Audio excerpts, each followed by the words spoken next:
गुजारिश करूंगा अमरेश जी, मिस्टर अमरेश आए और अपने बातों को रखें। इस सभागार में उपस्थित भारत के विभिन्न राज्यों से आए हुए सामाजिक न्याय के योद्धा लोग, आप सभी लोगों को मेरा नमस्कार। देखिए, विडंबना यही है कि हमारे देश में आज़ादी जब हुआ 1947 में, या उसके पहले से अगड़ों और पिछड़ों की लड़ाई है।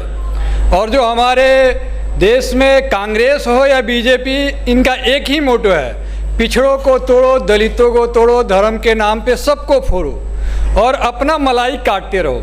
हमारे पहले वक्ताओं ने बोला कि भाई 15% लोगों ने मलाई खा रखा है।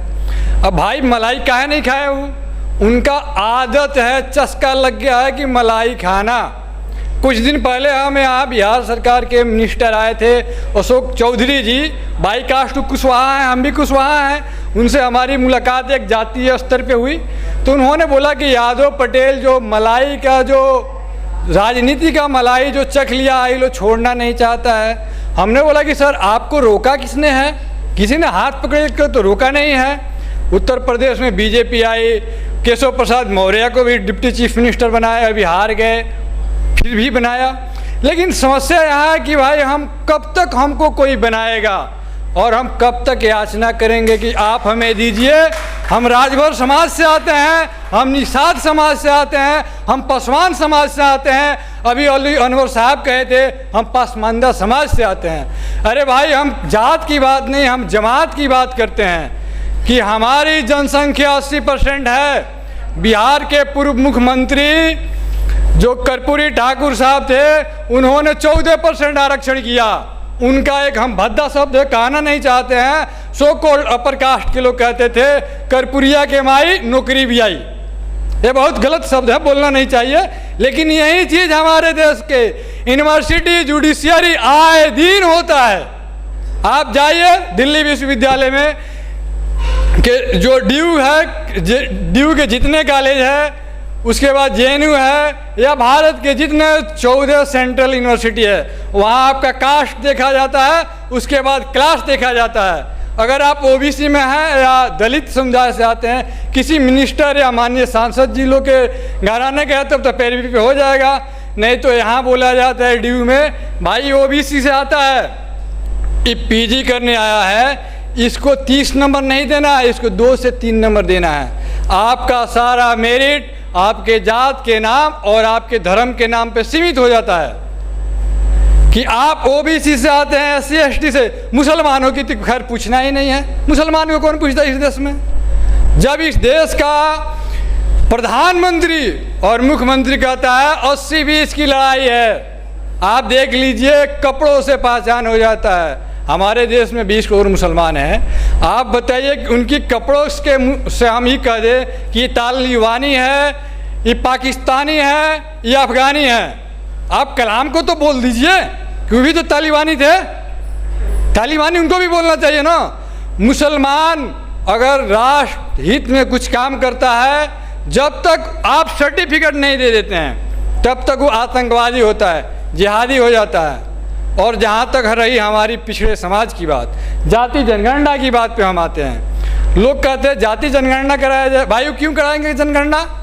1931 में जो हुआ, अंग्रेजों ने कराया कि यहाँ कितनी जाति के लोग हैं और कितना सशक्त हैं। उस समय भी हमारे लोग पिछड़े थे, आज भी पिछड़े हैं। उत्तर प्रदेश में देखिए, जो वहाँ के जो 2 मेन राजनीतिक पार्टियाँ हैं, माननीय अखिलेश यादव जी के और बहन मायावती जी का। मायावती जी तो अब कहीं दिखती ही नहीं है, और ना ही सामाजिक मुद्दा पे बोलती हैं। उनका एक ही जड़ है कि उनकी पार्टी फंड में 600 अरब रुपया है। जो बीजेपी का जो अंदर से अलायंस हुआ है, 600 अरब रुपया। बीजेपी के बाद बहुजन समाजवादी पार्टी ही एक ऐसी है जो ज़्यादा पार्टी फंड में पैसा है, उनको उन्होंने व्हाइट करा दिया। भाई कहाँ बोलेंगी? इस विधानसभा में जो अभी करारी हार अखिलेश जी का हुआ है, या और सॉरी अखिलेश जी नहीं, बहन मायावती जी का, उनका पार्टी फंड का पैसा। अखिलेश यादव जी तो बोलते ही नहीं हैं, वो अपने आप को तो सो कॉल्ड अपर कास्ट समझते हैं, ठकुराइन से बियाह किए हैं, ठाकुर समझते हैं। आप लोग इस बात पे बुरा मत मानिएगा, क्योंकि एक आदमी अगर एक ही गलती बार बार करता है तो उस पर प्रश्न उठता है। माननीय मुलायम जी के परिवार में तीनों बहू आई है, ठकुराई नहीं है। ना कोई यादव है, ना कोई चमार है, ना कोई कुशवाहा है, ना कोई अकलियत की है। तो भाई यादव वोट देंगे, पिछड़ा वोट देंगे, आराज करेगा वो। हमारे यहाँ एक पेट्रोल पंप चीनी मिल है, तो सुनने में आया कि मुलायम जी के रिश्तेदार लगते हैं, क्या तो उनके समधी हैं। वो ठाकुर के यहाँ सारा पैसा जा रहा है, लड़ेगा यादव जाएगा ठाकुर के यहाँ। तो अखिलेश यादव जी अपनी बात को सामाजिक न्याय के दिशा में उस हिसाब से नहीं उठा पाए विधानसभा इलेक्शन में, और इसका सबसे बड़ा परिणाम यह हुआ कि वो आज विपक्ष में है। विपक्ष में आके भी उस हिसाब से अपनी बात को बहुजनों को नहीं बोल पाते हैं, ना रख पाते हैं। इसलिए नहीं रख पाते हैं कि उनके भी दिमाग में परशुराम है। राम का खेला वो खेलते हैं, परशुराम के खेला ये खेलते हैं। जहाँ तक बिहार की बात है, कास्ट सेंसस पे माननीय मुख्यमंत्री नीतीश कुमार जी ने बढ़ चढ़ के नेता प्रतिपक्ष माननीय तेजस्वी यादव जी दोनों लोग मिलके बिहार विधानसभा से 2-2 बार पास कराया। इस संघी सामंतवादी ब्राह्मणवादी सरकार माननीय मुख्यमंत्री नीतीश कुमार जी से पे सीबीआई का ईडी का खूब डर दिखाया। नीतीश कुमार जी से कुछ कोर लोग हैं, उनसे हमारी बात होती है। उन्होंने बोला कि जो करना है, जो मोदी को उखाड़ना है उखाड़ ले, हम जेल जाएंगे, उससे कोई फर्क नहीं पड़ता है, लेकिन हम कास्ट सेंसस कराएंगे। हमारी पार्टिसिपेशन कितना है भाई? 1934 के हिसाब से हम क्यों चले? हमारे देश में डीएम, सीएम, एसपी सब बन रहे हैं। अब तो लेटरल एंट्री भी करवा रहे हैं संघी, बस फॉरवर्ड के, क्योंकि रिजर्वेशन से अब हमारे लोग 1990 के बाद से बहुत ऊपर आ गए। सेक्रेटरी भी बन रहे हैं, एडिशनल सेक्रेटरी भी हैं।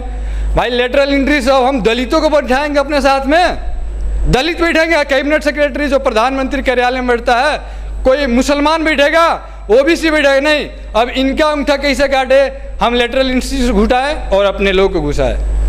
तो बिहार में जो कास्ट सेंसस की प्रक्रिया चल रही है, उस हिसाब से हमें लगता है कि पूरे देश में चलना चाहिए, और इसके लिए पूरे बहुजनों को यूनाइट होकर जात धर्म से उठ के, धर्म को तो लात ही मार देना चाहिए। हमें लगता है कि ये धर्म हमें कभी खाना ना देता है और ना पीने के देता है, बस एक ही काम करता है, कोयरी कुहार चमार लोहार सैयद मुसलमान करवा के हमको तोड़ देता है। भाई हम चमार के घर कैसे खाना खाए?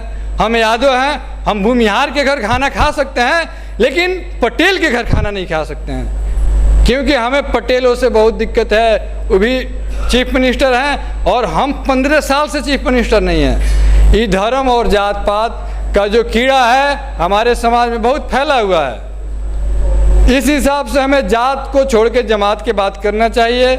और जो यूनिवर्सिटी की बात है या जुडिशियरी की बात है, ये सब क्या है? ये पॉलिटिक्स का एक सिक्का है। अगर हम संसद भवन में बैठते हैं, जो हमारे मजदूर सांसद साथी बैठे हैं, जो बीजेपी में भी हैं, लेकिन कास्ट सेंसस पे नहीं बोल पाते हैं, उन्हें लगता है कि मोदी जी अगली बार तो टिकटें नहीं देंगे। अरे मोदी के बाप के यहाँ से टिकट आता है? तुम्हारा भाई हक है, तुम्हारे लोग हैं, तुम अपनी बात को उठाओ, बगावत कर दो। बाबू जगदेव प्रसाद कुशवाहा क्या बोले थे? 100 में 90 शोषित है, शोषित भाग हमारा है, धन धरती और राजपाट पे 90 भाग हमारा है। तो उस समय बहुत कम लोग थे, उनको गोली से मार दिया जाता है, विधायक रहते हैं, उनके मुंह में मुद्द दिया जाता है कि भाई पिछड़ा ही देखो, हक की बात कर रहा है। हमें लग रहा है कि वही स्थिति आज बीजेपी की सरकार में है। इन सांसदों, इन मंत्रियों को लगता है कि भाई अगर हम कुछ बोलेंगे, अरे मुंह में मुतना थोड़ा ही होता है, आपका टिकट कट गया, आपका जो स्वार्थ है खत्म हो गया, आप बोल भी नहीं पाए, ना घर का धोबी ना घाट का। तो हमारे देश में एक ऐसी क्राइसिस हो गया है। ईडी सीबीआई के जो डर है माननीय मुलायम जी पे है, लालू यादव पे है, बहन मायावती जी पे है, नीतीश कुमार पे भी है। लेकिन नीतीश कुमार एक बहुत बड़े खिलाड़ी हैं जो समाज के हित में कभी किसी से समझौता नहीं किए। भले उन्हें हम पलटू राम बोल दें, बोलने से क्या फ़र्क पड़ता है? उन्होंने कास्ट सेंसस भी करवा रहा है। 2017 में जब माननीय लालू प्रसाद यादव जी से उनकी अलायंस थी, तो जुडिशियरी में रिजर्वेशन भी कराए, और उसका पनिशमेंट यही हुआ कि एलजेपी के जो राष्ट्रीय अध्यक्ष कौन है, चिराग पासवान जी है, उनको बीजेपी ने खड़ा किया कि आप नीतीश जी के खिलाफ लड़िए, हम आपके साथ हैं। उन्होंने जहाँ से बीजेपी कैंडिडेट उतारा, चिराग पासवान जी ने वहाँ से नहीं उतारा अपना कैंडिडेट, जहाँ से नीतीश जी थे वहाँ से उन्होंने कैंडिडेट उतारा और नीतीश जी थर्ड पार्टी बन गए बिहार में। जबकि सामाजिक न्याय के योद्धा अगर माननीय लालू प्रसाद यादव जी के बाद देखा जाए तो नीतीश कुमार जी बहुत बेहतर कद के नेता हैं। उन्होंने कभी नहीं झुका, लेकिन उन्होंने मोदी को झुका दिया घुटनों के बदौलत बिहार में। उसका प्रत्यक्ष प्रमाण भी Ramsurat Rai transfer posting upper caste का ज़्यादा हुआ था, सब पैसा संघियों को दिया गया था। इन्होंने बोला अच्छा इसमें तो हमारे कुछ लोग ही नहीं दिख रहे, उन्होंने रुकवा दिया। सबसे कम सीट हो के भी सीएम है और बढ़ चढ़ के अपना काम करवा रहे हैं। तो भाई नीतीश जी काबिलियत तारीफ की है। और हमें लगता है कि उत्तर प्रदेश के जो दो पार्टियां हैं, समाजवादी और बहन मायावती जी का बीएसपी, इन लोगों को हमारे नेताओं से, माननीय मुख्यमंत्री नीतीश कुमार जी से और माननीय सामाजिक न्याय के योद्धा लालू प्रसाद यादव जी से सीख लेना चाहिए। जेल जाएंगे या बाहर रहेंगे, हम अपने लोगों की बात करेंगे और ये लोग कर भी रहे हैं। लालू जी किसी से डरते नहीं है। तुम जेल में भेजो या रेल से बाहर फेंकवाओ, हमें कोई फर्क नहीं पड़ता है। हम संघियों से समझौता नहीं करेंगे और संघियों से समझौता नीतीश कुमार जी भी नहीं करते हैं। माननीय कैबिनेट मंत्री कौन अश्विनी कुमार चौबे का लड़का कहता है कि हाँ मुसलमानों के खिलाफ भड़काऊ बयान देते हैं। भागलपुर में एक और दंगा करवा के नीतीश जी को डिमोरलाइज करे। नीतीश जी ने 24 घंटे में उनको जेल भेज दिया। ये होता है सामाजिक न्याय के योद्धा। हम तुम्हारे साथ हैं लेकिन तुम्हारे पास नहीं है, हम बहुजनों के पास है कि समाज में भेदभाव कहीं से नहीं आने देंगे। दूसरा रहा